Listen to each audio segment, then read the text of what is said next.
Muy buenos días a todos y a todas. Este va a ser un video tutorial para implementar una nueva técnica de solución muy ágil, muy rápida, muy intuitiva y muy amigable para la solución de los flujos óptimos de potencia. Realmente cuando empecé a intentar todo este tipo de soluciones, los implementaba primero en DC porque era mucho más fácil y luego ya al llegar a la solución como tal, los paseo, los extrapolé a los flujos de carga AC, que son en la mayor parte de interés, ¿no es cierto? Y esto lógicamente pues no es una restricción, no es restrictivo cuando se implementa en flujos de carga donde hay combinación de sistemas tanto AC como DC. Ya tengo por ahí los ejemplos, pero este ejemplo digamos es el de muestra al método, a la técnica realmente. Entonces aquí se describe mediante la gráfica un sistema de tres barras, dos de ellas de generación, la 1 y la 2, todas interconectadas las barras a través de líneas de AC, y en la barra 3 una demanda de potencia constante, como es digamos la normalidad en la modelación de los sistemas de potencia. Bien, estas líneas pues para el efecto simplificatorio pues son cortas, realmente se le puede haber acoplado algún efecto chun, pero simplemente es como ejemplo ilustrativo, igual no incide en nada de lo que se va a explicar acá en cuanto a la técnica. Entonces vemos como si fuera un flujo normal, digamos está especificado, aunque lógicamente al ser un flujo óptimo me permite tener en cuenta otros parámetros de optimización. Bien, aquí por ejemplo es como la barra de referencia de ángulo, la barra número 1 en la cual especifico un voltaje aquí está especificado 1.004 en por unidad. La barra 2 donde no se especifica no se especifica el ángulo, se especifica como de generación, se puede controlar los niveles de tensión y allí está especificado que es 1 en por unidad, ¿cierto? Bien, y en la barra 3 no se especifica ni el ángulo ni la magnitud de la tensión asociada. Sí la demanda tanto de activa como de reactiva, y ese ejemplo lo hemos titulado como el sistema ejemplo número 1. Bien, vamos a leer como el enunciado de ese ejemplo número 1, ya vemos la gráfica, y simplemente consiste en determinar la operación económica, porque lógicamente esa es como la función objetivo aquí en este caso, ¿sí? La operación económica, aunque el objetivo podría ser otro de otro tipo, minimizar pérdida, lo que sea, pero en este caso eh, es la parte económica operativa del sistema AC de la figura adjunta, compuesto de tres nodos, como ya lo expliqué, dos de ellos de generación térmica. Eso sí es, digamos, un detalle que hay que especificar. Convencional a carbón, bueno, no necesariamente tengo que especificarla, pero para las curvas pues se verán algunas diferencias si es térmica a carbón o térmica a otro tipo de tecnología, y una demanda con sus datos básicos asociados, como lo expliqué, ¿no? Adicionalmente, las funciones de costo o curvas de costo, como quieran, pues de esta forma de presentación, simplemente son las funciones de costo, como son las siguientes para, digamos, la generación que hay en el nodo 1. Aquí realmente no es que haya una sola máquina, sino que puede ser la curva ya de todas las máquinas de conjunto. Lo mismo que para la generación que hay en el nodo número 2, ¿no es cierto? Aquí coloco unos asteriscos simplemente diciendo que como es una nueva técnica, pues que hay que asociarle algún nombre que la diferencie, ¿no es cierto?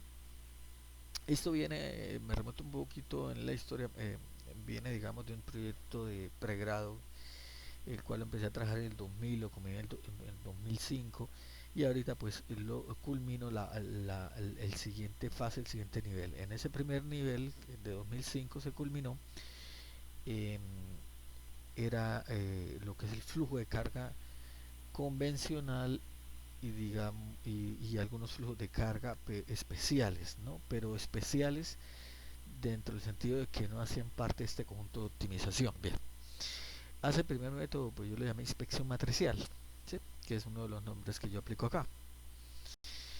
Y ya se van a dar cuenta por qué. También posterior de los nombres, traté de llamarlo, bueno, minería matricial o mapeo matricial, mapping matrix, o y pues lógicamente haciendo alusión de que todo esto es una misma técnica, ¿no? O plantillado matricial, porque se van a utilizar una serie de plantillas simplemente para armar eh, las matrices hessianas, los vectores de error en el caso del flujo convencional, y para el flujo de caso de optimización con unas matrices. Lógicamente se arma todo lo que es el gradiente y lo que es la hessiana, que matemáticamente de por sí pues es un problema grande, y lógicamente es un problema de difícil solución, ¿no? Hay que tener, digamos, para llegar a un cierto punto hay que siempre practicar bastante para saber exactamente, digamos, en la parte de cálculos. Son cálculos muy masivos, ¿no? Bien, incluso para sistemas muy pequeños, ¿no? A diferencia del flujo convencional que son mucho menos, la dimensión de las matrices son menores, ¿no? Normalmente, por no decir casi siempre o siempre. Bien, para ello pues ya leemos lo que es el enunciado del problema y vamos a mirar lo de las famosas plantillas, de lo que es la nueva solución propuesta. Bien, aquí tenemos una mapo que llamo que es una matriz auxiliar de primer orden. Simplemente con esto hago hincapié que es simplemente con esta matriz básicamente voy a desarrollar todo el método de Newton-Raphson para flujos convencionales de potencia, y como la parte también que hace parte de la matriz hessiana en un bloque como parte de la hessiana, ¿no? Bien, como vemos simplemente es una matriz de n por n, tantas barras como se tengan especificadas en el problema, ¿no es cierto? Barras reales, barras ficticias, etcétera, o barras comodín que uno llama a veces, pero igual eso lo puedo explicar más adelante o en otros videos. Aquí lo importante es realmente que no me interesa obtener un vector, sino realmente es una matriz. Entonces el producto va a ser entre matrices de n por n, ¿sí? Todas. Entonces, como sabemos, esta primera parte que estoy señalando aquí es la matriz Yebus por la matriz Bebus. Esta matriz Bebus está posmultiplicando a la Yebus porque está viendo la pantalla a la derecha de la Yebus. Bien, si yo coloco los valores de voltaje en la diagonal principal de una matriz n con elementos cera de esa matriz, como lo tengo aquí especificado, ¿no es cierto? Básicamente, cada elemento que tengo aquí en la matriz de voltajes, diagonales de voltaje de nodo, entra a multiplicar cada renglón o fila, como se le prefiera llamar, renglón o fila es lo mismo, a, en su correspondiente posición al renglón en la YUS, así de sencillo, ¿sí? Si uno lo quiere hacer, digamos, un poco más a pedal, ¿no es cierto? O simplemente para arrastrar valores, digamos, ya sea el software que se utilice, o simplemente para tenerlo presente, digamos, en un cálculo manual, lo que sea.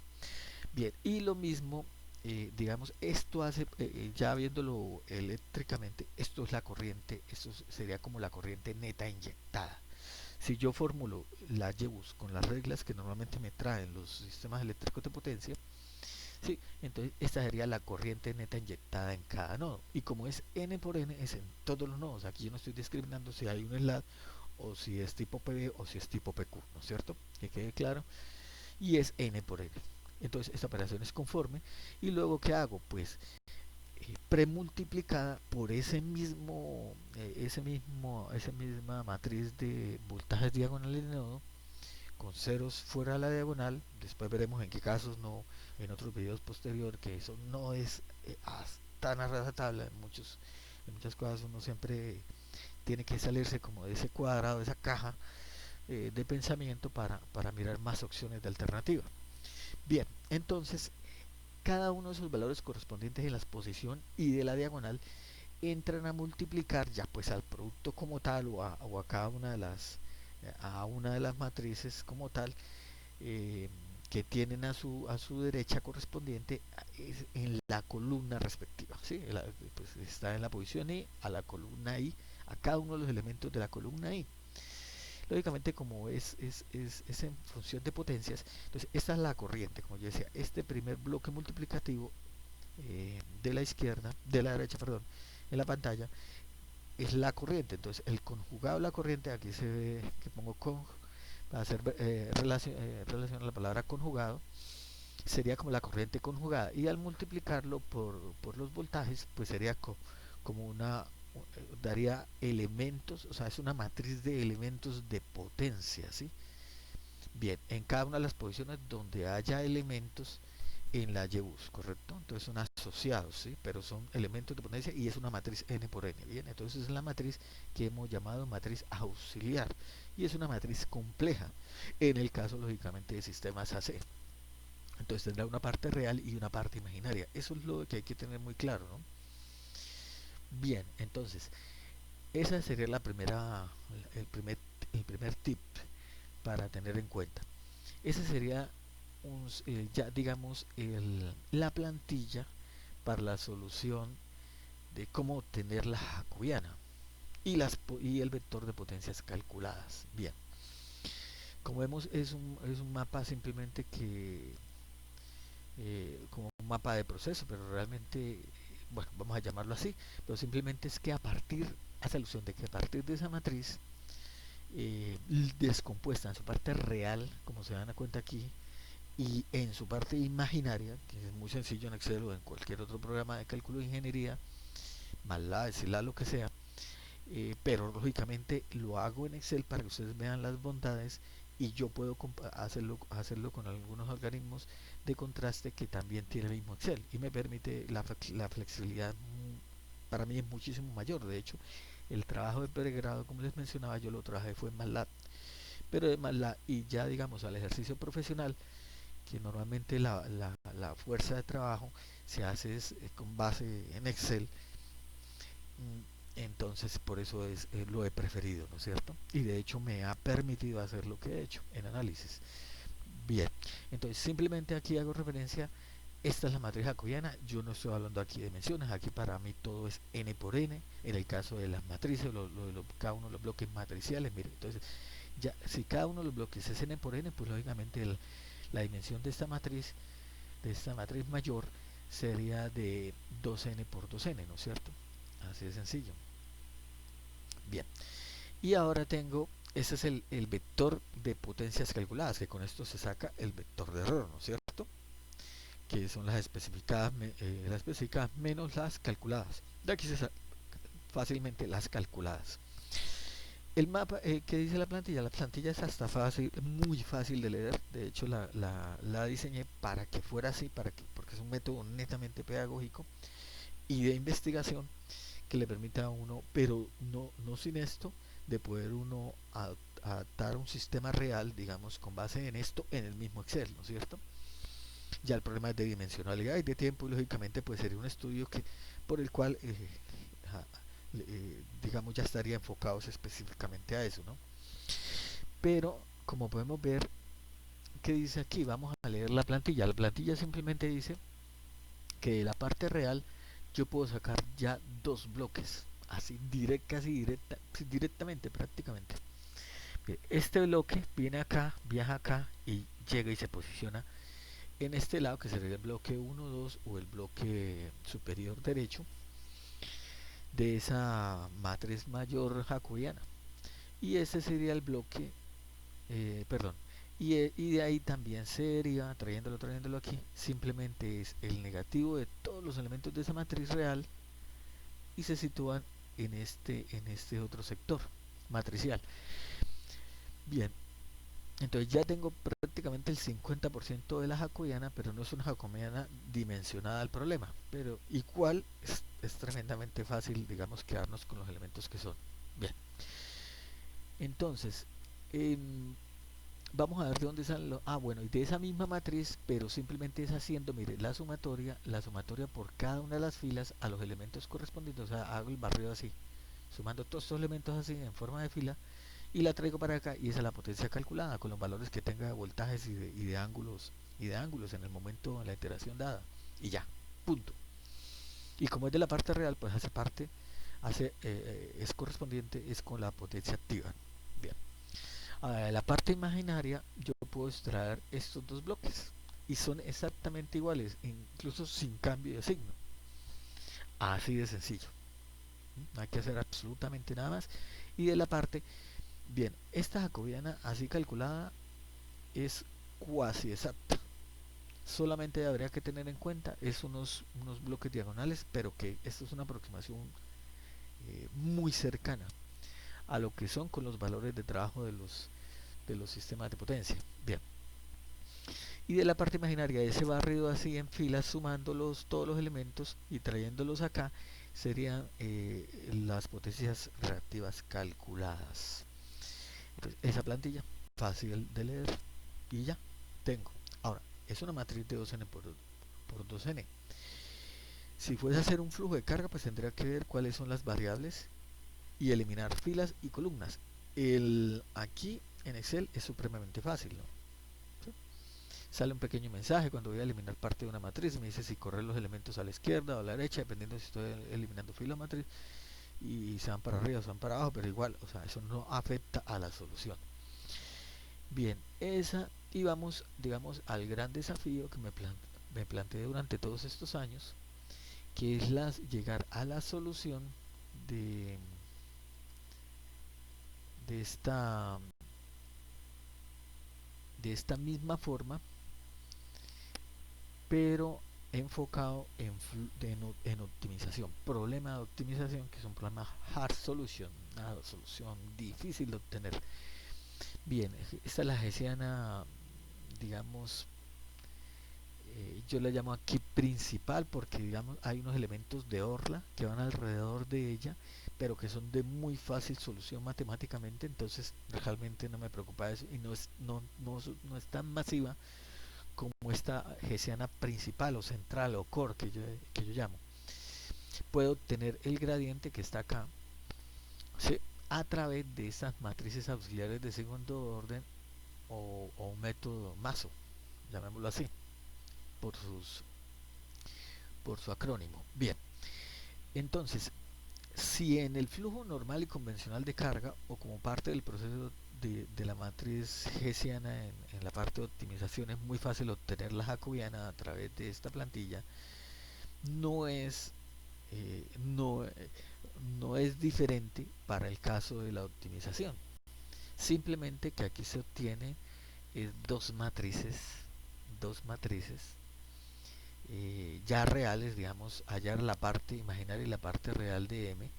Aquí básicamente son dos matrices y dos matrices, lógicamente reales, ya digamos, no son matrices complejas. La 1 y la 2, a partir de estas obtenidas, mmm, bien, y vamos a ver cómo se arma. Cómo se arma así de sencillo.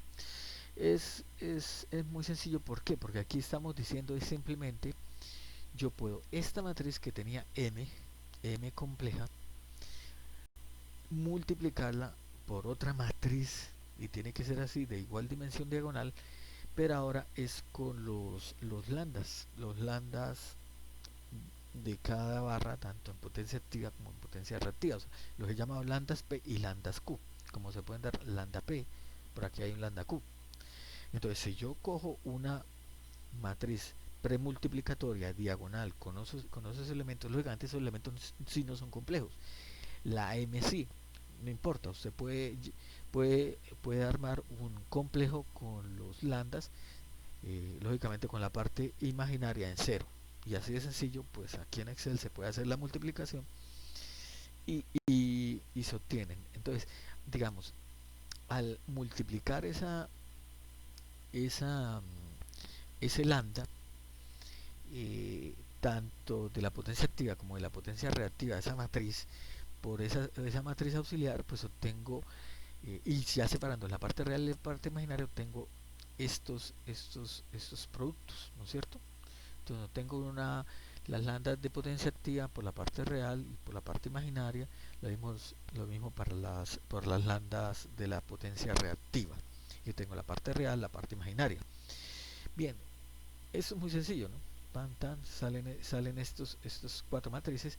Estas son simplemente estas mismas pero traspuestas.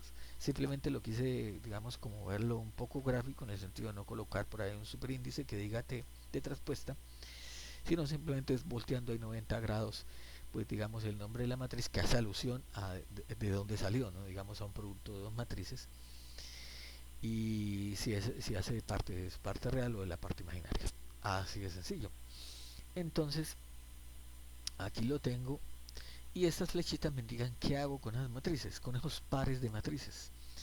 Eh, Simplemente aquí, por ejemplo, voy a mostrar, digamos, aquí las estoy sumando pero teniendo esta negada, aquí las sumo pero teniendo esta negada, y aquí a lo último pues la sumo aquí, simplemente las dos así, con sus signos como, o sea, se cambia el signo a sus elementos.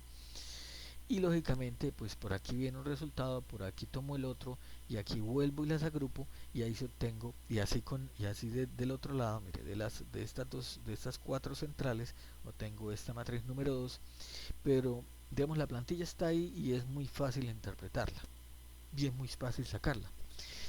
Lo importante es, listo, ya tengo estas dos matrices que son las de armado. Eh, esas matrices de armado, leyendo la plantilla, mire, esa matriz de armado, si quiero centrarme aquí en la matriz hessiana central o principal, mire, los bloques prácticamente caen aquí, de uno, de esa matriz que formé, de uno cae aquí prácticamente, ¿no es cierto? Eh, y también de esa matriz, viéndola así sucesivamente, los elementos diagonales arman este otro bloque, y aquí especifican de esta matriz si lo demás se desecha, entonces quedarían ceros fuera de esa diagonal principal. Y de la otra matriz 2, matriz auxiliar, básicamente obtengo este bloque inferior izquierdo de la pantalla, y ese mismo bloque de aquí para la parte superior derecha, ¿sí? Tal cual. Es decir, la 2 prácticamente es pegarla acá y pegarla acá. Y lo mismo que hemos hablado en la anterior matriz, sumando los elementos de cada renglón asociado, cada renglón o cada fila, como lo quieran llamar, obtengo los gradientes en ángulos o en voltajes. De la primera obtengo los gradientes en ángulos y los gradientes de voltaje. Estos son una supermatriz y un supervector gradiente, es decir, en este caso son cuántos elementos traería. Entonces, como son 2n por 2n, ¿no? Cada uno. O sea, toda esta viéndola es 2n. Esto sería lógicamente 2n por 1, por una columna, ¿sí? El vector gradiente. Y ya la gestión central sería 2n por 2n.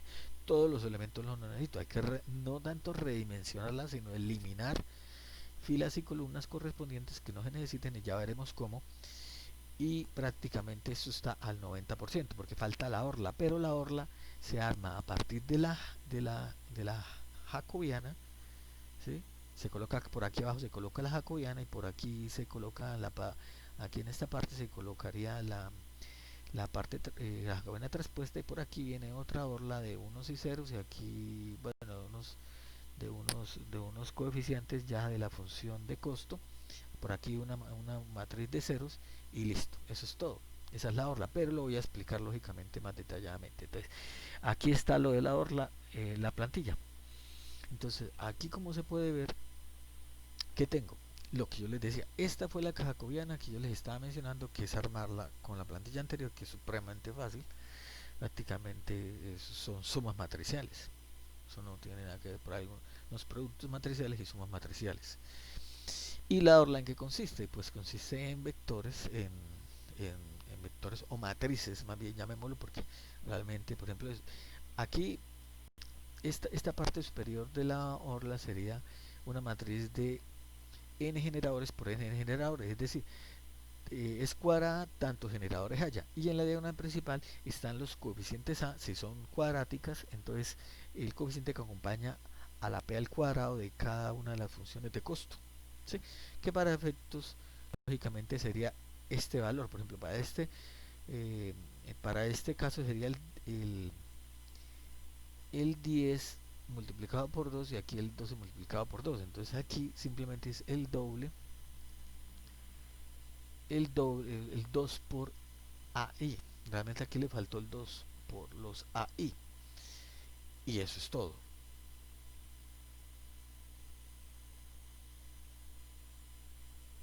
Bien, vamos a continuar.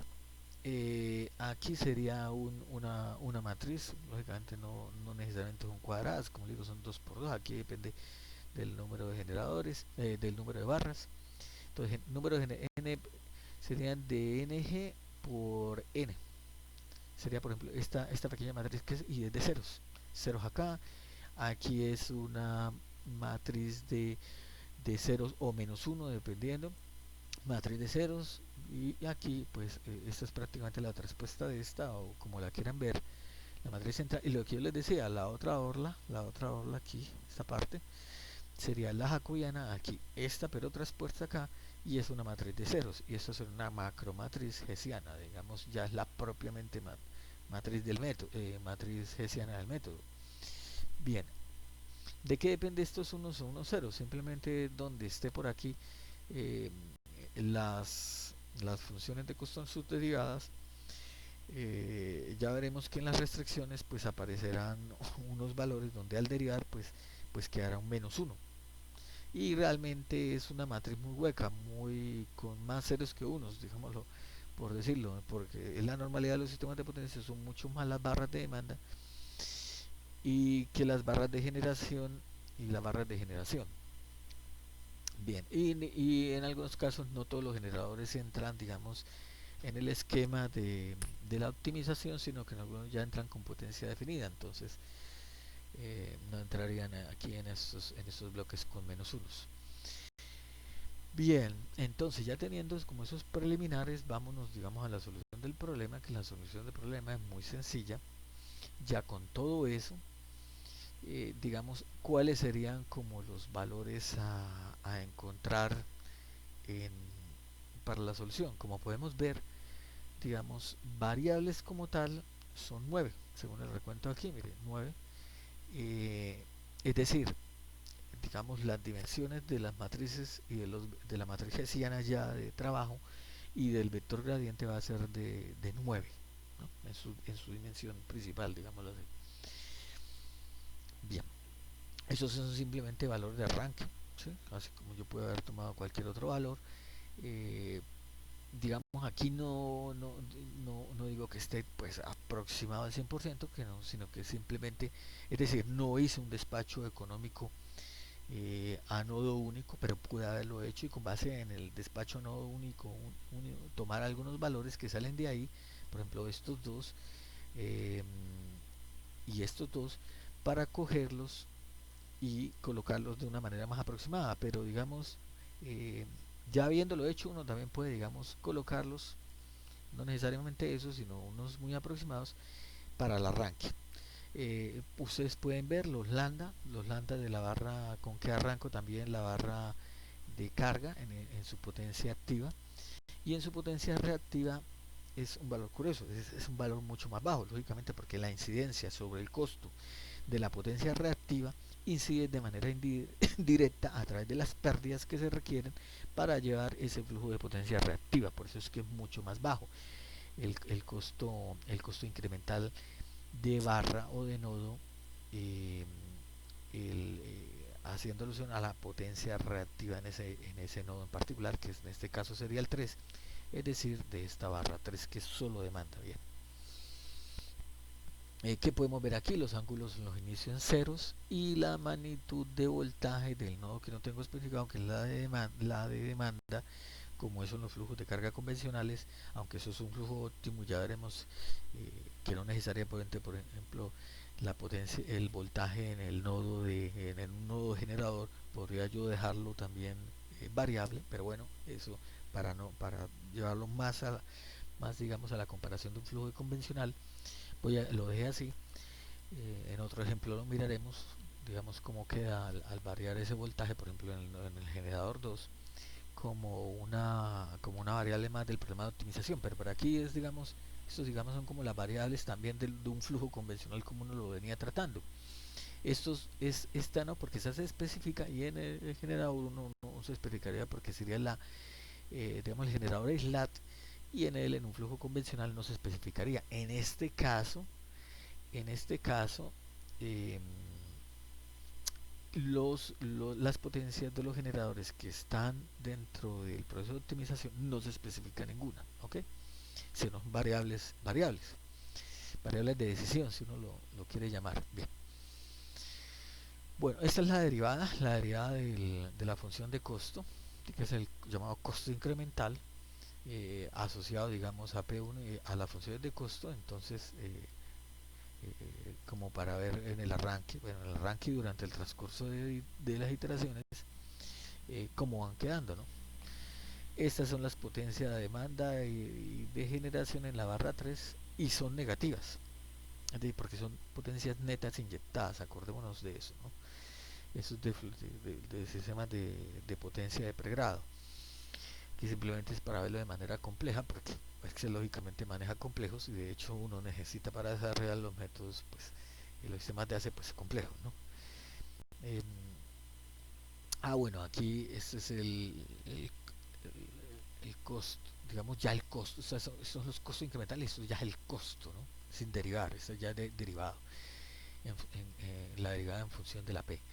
Y aquí la suma total sería el costo total de operativo. Entonces dése cuenta que lógicamente estos son valores que no son solución ni siquiera al sistema, y pues es un costo que no me dice mayor cosa, ¿no? Bien, simplemente que si hubiera un flujo de carga de arranque, si podría, pues estaría comparándolo de pronto cómo arrancó el costo y a cuánto me disminuyó, que eso es sencillo hacer también. Bien, entonces eso con respecto a las variables, ustedes ya las vieron, cuáles pueden ser. Para mayor información, lógicamente no duden en ponerse en los comentarios, digamos, qué dudas tienen, y les puedo explicar ya puntualmente, porque esto no se trata de esos videos virales, sino son videos ya especializados, digamos, para gente, digamos, que ya tenga un conocimiento previo y quiera meterse en estos problemas hard, que hasta el momento no había una solución del tipo easy, ¿no? Easy o fácil, ¿no? Facilitadora, e incluso para la enseñanza. Por eso es que algunos contenidos se han dejado a nivel de posgrado y no se bajan a nivel de pregrado, es más, a nivel de tecnología muchas veces, porque digamos es la manera como se puede tratar hacia el estudiante, que sea fácil tanto en tiempos como en métodos e interpretación y comprensión del alumno, para que ellos puedan desarrollarlo y ejecutarlo, ¿sí? Porque muchas veces en un grado tecnológico pues no tendrá, digamos, acceso a MATLAB, digamos, en las instituciones o algo, o si la puede haber, digamos, pues los tiempos no dan, muchas veces es mucho menor, digamos, el tiempo dedicado en la tecnología, la duración de la tecnología, que ya en la universitaria, y a su vez por eso es que se estudian ya, digamos, programas adicionales para dedicarle el suficiente tiempo a la solución de esto. Aquí simplemente, digamos, ya corriendo el método, los actualicé, digamos, con las correcciones. Lógicamente voy a mostrar, digamos, todos los demás elementos, y obtuve los nuevos que entran para la siguiente iteración. Aquí, como vemos en la hoja, solamente está la hoja 1, que es la iteración 1, pero ya ahí mismo la vamos a montar, digamos, todas las iteraciones. Aquí pues traje para visualizar mejor el gradiente, aquí a medida que cómo arranca el gradiente y cómo va disminuyendo o cómo van cambiando, porque puede ser que algunos elementos oscilen mientras otros ya van disminuyendo, y los otros ya se van acentuando, se van suavizando hasta llegar a un gradiente de cuánto, de cero, que es en el punto óptimo. Lógicamente después podríamos hacer alguna comprobación si estamos en un punto de silla o en un punto de máximo del máximo, como es, ¿no? Bien, pero para no hacer el video tan largo, que ya está, que de hecho va a ser largo, no hacerlo tan demasiado largo y que son cosas puntuales y específicas, hay que mirarlo a través de más videos. Bien. Aquí simplemente me traje la plantilla y lo que yo les decía, mire, una matriz de lambdas por la m compleja, entonces lógicamente la puedes componer en partes imaginarias. Aquí depende de la L que tomes, si es la LP, o sea, si son si son los lambdas P o los lambdas Q multiplicada por esta matriz, pues la puedes componer en ya descomponiendo la parte real, parte imaginaria, pues obtengo estas cuatro matrices, que estas son sus traspuestas, haciendo estas sumas matriciales prácticamente aquí, obtengo estas matrices con las cuales armo esta parte central, y lo demás es fácil, entonces pues, no me lógicamente para eso no necesito una plantilla. Esto digamos es lo hard y lo difícil. Bien, mire, esas cuatro matrices aquí están acá, ¿sí? En el método, eh, estas cuatro matrices están acá. O sea, esta es la respuesta a esta es la respuesta a ¿sí? Podemos ver que donde quedan ceros, donde no quedan ceros, lo que sea. Por ejemplo, aquí donde no quedan ceros es porque la LQ1 y la LQ2 vale cero. ¿Por qué? Porque es que el lambda Q1 y el lambda Q2 no se especifica, ¿sí? Digamos, no es variable decisoria, ¿sí? ¿No? En las barras de demanda sí está una LQ, porque ahí entra la restricción de la potencia activa, reactiva, perdón, en la barra de demanda, pues ese valor existe y entra como una restricción de igualdad, y por lo tanto pues por eso es que aparece, ¿no es cierto? eh, digamos aquí en esta parte superior, pues que coloqué pues ese producto que yo menciono, que mire, los LP complejos lógicamente simplemente pues será cero en su imaginaria, y los LQ complejos, donde la LQ viene en la parte real y en la parte imaginaria también vienen ceros, y hago la multiplicación, ¿sí? Pues ya sacando la parte de la multiplicación, no, hago la multiplicación con la matriz M correspondiente. Bien, entonces, y prácticamente pues ya casi está solucionado, porque digamos, estos son los insumos, estas matrices son los insumos para armar estas dos, como vimos, de esta manera, como lo dice la plantilla, y ya, digamos, haciendo esas operaciones tendría estas dos matrices, ¿no es cierto? Esto aquí es una sumatoria que hago a nivel de columna, y ya les digo de dónde sale. Bien. Pues precisamente aquí indica la columna, la suma de las columnas para los gradientes, o sea, esta parte va para los gradientes, para el gradiente. Y esta parte son los insumos para armar la hessiana. Incluso de la manera más sencilla, como se puede ver, es un poco oneroso. Si no fuéramos por el camino largo, realmente es bien complicado. Entonces, como ya se armar cada uno de estos bloques, cada uno de estos bloques son estos. Por ejemplo, el H11 es este negro con letras blancas, el H12 y el H21, que son los mismos, están aquí con fondo naranja, letras negras, y este H222, que es este, está con fondo azul, letras blancas, y des en cuenta que fuera de la diagonal solamente hay elementos en la diagonal principal, y de fuera de la diagonal son ceros, como lo indica acá, y estos elementos, como se pueden dar, los diagonales de acá van acá rellenando como lo indica acá. Bien, eso no tiene misterio. Bien, y como les dije, aquí en su orla se le pega, es todo esto es la matriz jacobiana, y esto es la matriz jacobiana traspuesta, y esta y esos son ceros, se rellena con ceros, y falta aquí una orla superior, que esta la coloco aquí porque es sencilla. Esa orla superior, como les dije, es de unos y ceros. La matriz, como les digo, es de mucha mayor dimensión que la matriz de un flujo de cargas convencional, incluso para pocas barras. Esta es la otra orla, todo esto y lógicamente todo esto, sí, es la otra orla, pero son unos y ceros.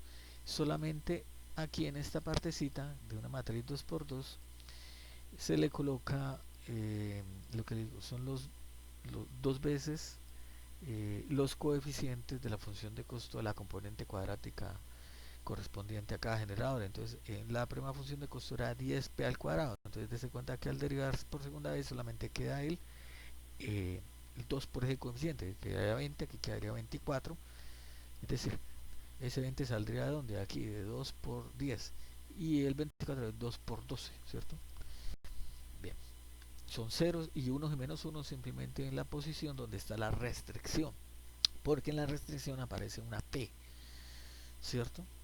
Porque es la restricción de la potencia de los generadores con su función ahí de las ecuaciones de flujo de carga. Entonces allí es donde aparece como menos uno, porque los lambda multiplican a la restricción con un menos, con un menos, por eso es que queda menos uno, y lo demás es cero.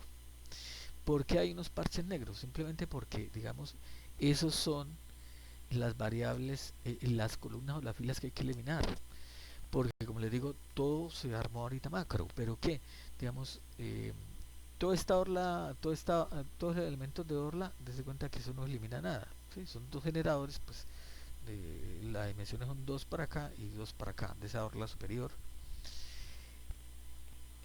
y e izquierda, orla superior izquierda, y la orla inferior derecha se armará con las jacobianas y con ceros. Entonces, mire, dése cuenta que yo cogí esa matriz acá, esta matriz, traje los mismos números con un igual, pero un igual de allá, como pueden dar cuenta de la barra de fórmulas. ¿Y qué hice? Bueno, aquí básicamente, aquí empiezo aquí sería como ordené primero los ángulos, entonces sería teta 1, teta 2 y teta 3, pero teta 1 vale 0 porque es el ángulo de referencia. Entonces, básicamente lo sombré todo, rellené la celda con un color oscuro, no es que haya eliminado. Bien, eh, aquí teta 2 y teta 3 los necesito, entonces viendo desde el punto de vista columna. Aquí viene la magnitud de B1 y la magnitud de B2, como están especificadas, no las necesito, no son variables. Entonces también esas columnas las sombreo. Lo mismo hago en su parte correspondiente a las filas, ¿sí? Por eso es que también se ven trazas de filas sombreadas. Vamos a ver qué es eso. Bueno, cuando termino, magnitud de B1, magnitud de B2, magnitud de B3, que sí es una variable, aquí qué iría. Aquí que iría lambda P1 que va lambda P2 y lambda P3, porque en las tres existen los lambdas P. Y los lambdas Q no existen ni en P1, ni en la barra P1, ni en la barra P2, porque son barras exclusivas de generación, y la Q no está como una restricción dentro de la función lagrangiana al construirla, ¿no? Digamos, ya el detalle, pues ustedes lo leerán o lo veremos más detenidamente luego. Entonces, simplemente usted aquí podría señalar, yo lo dejé así, pero yo puedo señalar, clic derecho, eliminar, ¿sí?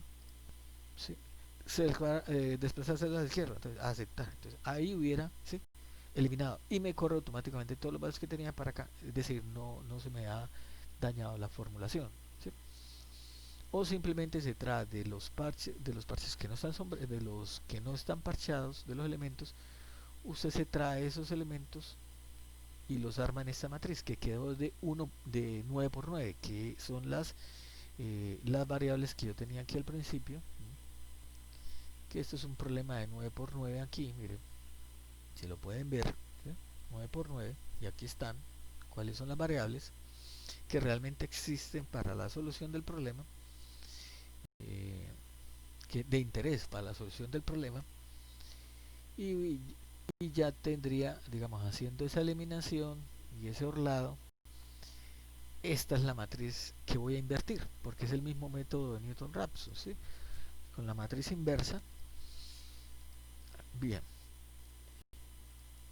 los deltas, pero acuérdense de los deltas de qué, del gradiente. El gradiente tengo que llevarlo a cero, y el gradiente ¿dónde lo saqué? De las filas. Entonces, ese gradiente lo tengo acá,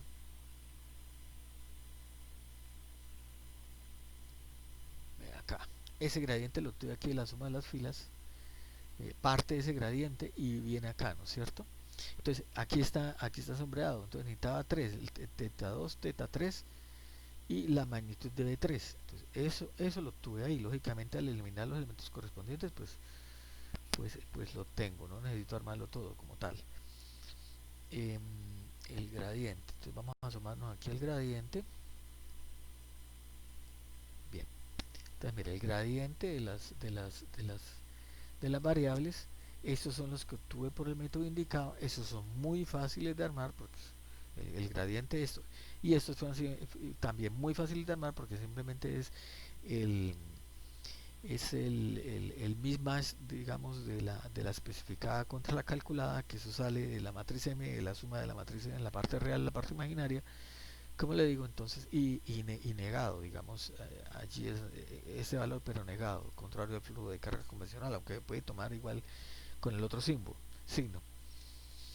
Bien, bueno, aquí lo que les digo, de la parte de dónde sale esta ya la potencia nodal inyectada, pues de sumar de la matriz M, ya teniendo la matriz M, ya teniendo aquí la matriz M, esta matriz M, pues es muy básico para obtener estos valores, ¿sí? Es sumando por renglón. Entonces dése cuenta que aquí esta es la potencia neta inyectada ya en compleja, es suma complejos. Y lo mismo mire, con im.sum, suma en Excel. Y aquí, pues sacando la parte real y la parte imaginaria, pues tengo la potencia tanto imaginaria como real en cada nodo, la neta inyectada, ¿no es cierto? Que eso era, digamos, algo para el flujo convencional muy importante.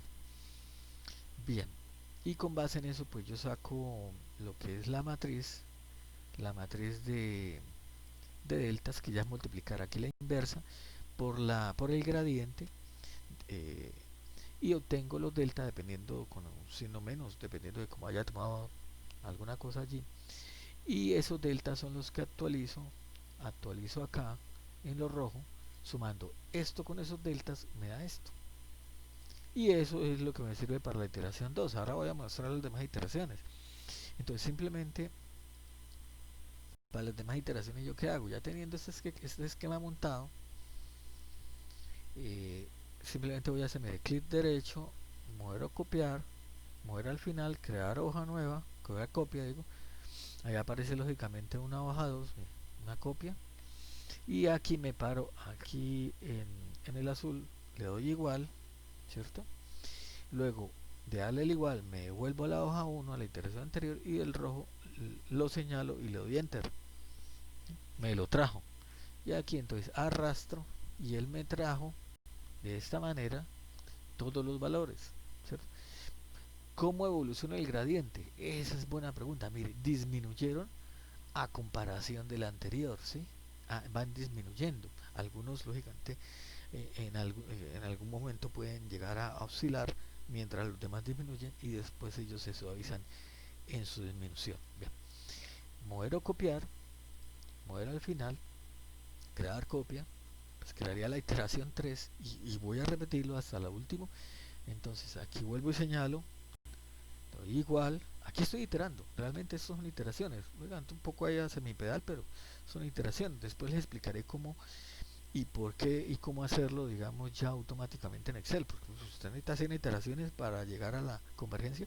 Lógicamente, pues este procedimiento es relento para mí.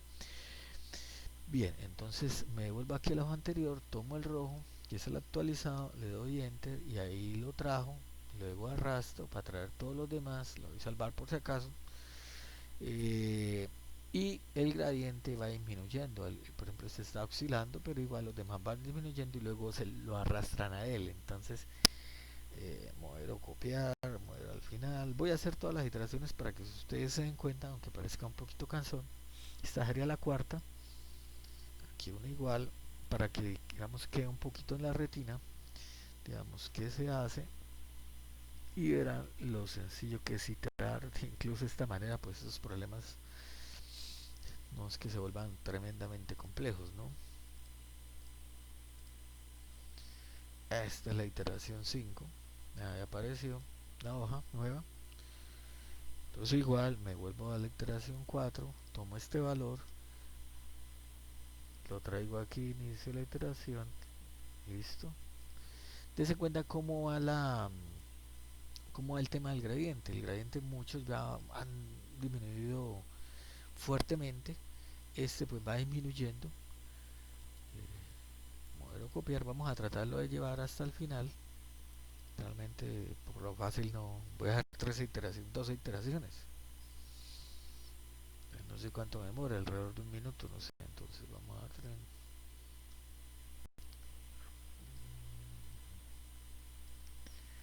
Bueno, ahí está la sexta y vamos a hacer otras 6. Modelo copiar, modelo al final, tin. Digámoslo, esto ya es más mecánico como se pueden dar cuenta, ¿no? Pero ahí va quedando en la retina como es la mecánica.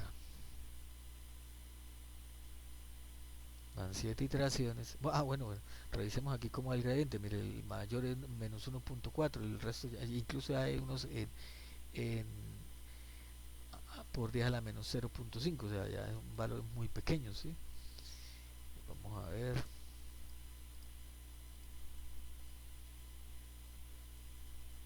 Voy a revisar si actualicé con respecto a si hoja 6, entonces en la hoja 8 voy a actualizar este valorcito ya, la iteración 7. Bueno, aquí ya convergió prácticamente, ¿no? Ahí disminuye menos 1. Ese valor de menos 1.40 y pico a 0.41. Bien, entonces vamos aquí, vamos a iteración 9. Digamos, bueno, para llegar a este punto, pues realmente me tomó muchos años de trabajo y esfuerzo. Eh, Implementé muchas cosas, muchísimas pruebas, con muchísimos componentes, no solamente esto, sino hasta componentes no lineales y lo que fueran, y nuevos tipos de barras, nuevos tipos de flujos, de todo tipo. Básicamente casi que se logra una experticia en esos términos de flujos de carga de potencia, ¿ok? Pero como le digo, el producto final es tremendamente sencillo de implementación porque básicamente es un álgebra lineal, ¿sí? A través de las sumas de matrices y algunos productos de matrices, eso no tiene mayor complique. Bueno, ¿cómo va el gradiente? Prácticamente el gradiente, mire, voy a sumarme un poquito más, esos valores ya van muy reducidos, ¿no? Para que vean, mire, muy reducidos. Bien, voy a mejorar aquí un poquito para poder trasladar bien los valores. Bueno, ya. Voy a hacer la iteración 11 y la iteración 12 y voy a parar ahí. ¿Por qué se puede demorar un poco más? Se puede demorar un poco más, lógicamente, porque eh, eh, eh, básicamente porque el problema en su formulación matemática eh, presenta, digamos, un grado de complejidad mayor. ¿En qué sentido? Aunque la hessiana es cuasi exacta, de todas maneras se le agregan tiene unos pocos de iteraciones más al flujo de carga convencional por el tipo por el tipo de elementos que se manejan y de componentes. Por ejemplo, si la matriz de pronto es muy porosa, lo puede afectar, y cosas de ese estilo, ¿no? Matemáticamente hablando, pues habría otros factores, pero lógicamente no se trata de entrar en esos pormenores ahorita, sino de explicar el método y verificarlo en este video para que, como una extensión de un proyecto de pregrado por hace más de 15 años, eh, prácticamente que lo comencé hace 20 años en el proyecto de pregrado, lo culminé en el 2005 y del 2005 para acá vengo trabajando en los flujos óptimos de carga. Entonces vamos a echarle una hojedita al vector de gradiente. El vector gradiente ya prácticamente está casi en ceros, miren, está en ceros, 10 a la menos 7. ¿Sí? Entonces, bien. ¿Qué pasa si quisiera traerme esos valores de la iteración 2 a la iteración 1 y lógicamente pues ya ganar mucho terreno, no tengo que ponerme de uno en uno? Entonces simplemente cogería, seleccionaría, control copiar, me iría a la baja uno, que es la iteración uno, ¿sí? Me sitúo acá y le doy control vaciar, pero pónganle cuidado, simplemente ahí les puede salir un mensaje, depende de cómo esté configurado ¿sí? Se va a num, dice uno y falló, no, básicamente usted le da acá y le da que sea solamente la opción de números, trasladar números, no fórmulas, porque no está, digamos, configurado el Excel para en modo iteración, que de hecho lo puedo hacer y de hecho me sirve para solucionar flujos de carga con muchas más iteraciones. Entonces se le tiene que dar que simplemente traiga esos valores como copia para que no lo cierre en bucle y no le entre el error. Y entonces si usted mire, ya pegó estos valores que dan de la iteración 2, es como si ya hubiera hecho hasta la 24. Entonces vamos a sumarnos en cuánto quedó, mira, prácticamente el gradiente es por 10 a la menos 12, el más pequeño, 10 a la menos 10, es muy pequeño, prácticamente esos son los valores, voy a aquí a dar escape. Y el costo de operativo de nuestro sistema está en 81.3 unidades monetarias base que haya yo empleado aquí para modelar las funciones de costo, y ese es el flujo de potencia óptimo. ¿Qué me diría si ese es el óptimo, un punto de silla o digamos cualquier otra cosa? Simplemente pues sería el criterio de los menores, eh, el criterio de los determinantes de los menores de la matriz. Si fuesen todos pues una matriz definida positiva, entonces lógicamente menores positivos pues sería el óptimo de óptimos, ¿no? Después les mostraré en otro video cómo se hace, porque simplemente aquí era la mecánica de mostrarles que realmente el método funciona, que es muy sencillo de implementar a través de estas plantillas, como yo les digo.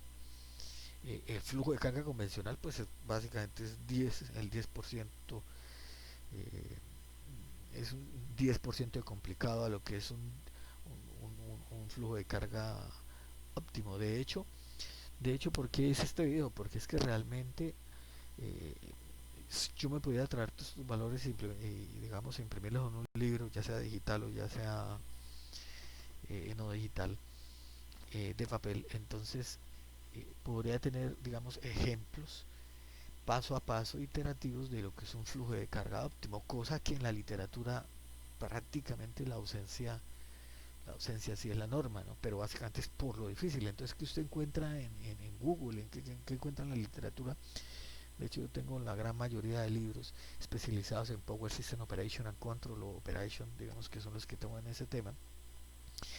Y lo que encuentran son en algunos de ellos se encuentran ejemplos modelados en GAMS o digamos en cualquier otro software de que trate programación no lineal, modelos no lineales, y lógicamente pues usted simplemente mete digamos como el modelito matemático de la función objetivo, lo que sea, y él se lo resuelve, ¿sí? Y es más, es hasta mismo Excel aquí en sus datos tiene Solver, y yo a través de Solver lo puedo resolver. Eso va a ser otro video, ¿no es cierto? Para que ustedes esto, bueno, aquí el complemento no lo tengo activado, pero aquí aparecería Solver, bien, de este computador. Entonces, como ya les dijimos, ese era el problema, su solución ya la tenemos, el costo operativo, cuánto debe generar cada unidad, porque ese es como también la gran, mire, por ejemplo, la unidad uno y tiene un poco de lógica en el sentido de que las pérdidas, como no son discriminantes, son pequeñas. Entonces el generador 1, como al tener una función de costo menor, simplemente digamos como a simple vista se ve, pues si uno lo graficara pues la daría perfectamente a esa potencia. Entonces va a generar más que el generador uno al tener una función de costo que es digamos está por encima de la función de costo del generador uno. Entonces el generador 2 pues generaría menos. Bien, vemos los ángulos, ¿sí? El ángulo de teta 2 es positivo, el ángulo de teta 3 es negativo, hacia allí confluyen los flujos. Eh, Bien, la tensión 0.94 por unidad, la del B3, la del nodo 3. Los lambda, mire, los lambda 42, 40, se quedó en 41 el generador 2 por generar menos. Lambda 3 está en 44, que es mayor porque allí no hay generación. y la Andacu en 1.21, porque le digo, su costo incremental se ve reflejado indirectamente a través de las pérdidas, y las pérdidas pues lógicamente tendrán un costo, tienen su impacto en la función de costo, pues en el costo, se ven reflejadas a través de, indirectamente a través de las pérdidas que se genera ese envío de potencia reactiva. Ok, espero que les haya sido de gran utilidad. El video pues prácticamente ya tiene bastante tiempo de desarrollado, 1 hora, entonces vamos a dejarlo ahí. Muchas gracias. Cualquier duda ahí en los comentarios, pongan en contacto conmigo. De pronto alguna charla, digamos, ya en un espacio universitario, en un espacio, digamos, ya profesional, y lo podemos ver muchas más cosas realmente de esta área de estudio.